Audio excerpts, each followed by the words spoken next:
Sama sa ubang mga lugar, way klase sa mga pampublikong eskwelahan sa Mandaue City karong adlaw.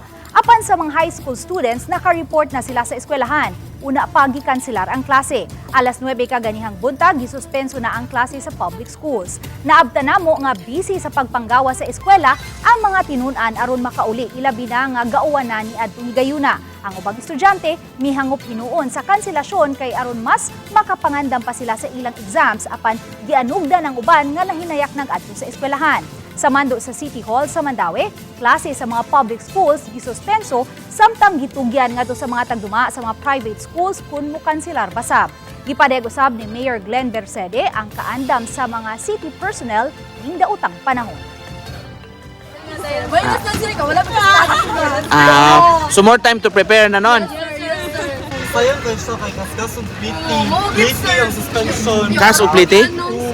O Alas 9 pa, alas 6 na namin sa eskwelahan. Nakagasto na no.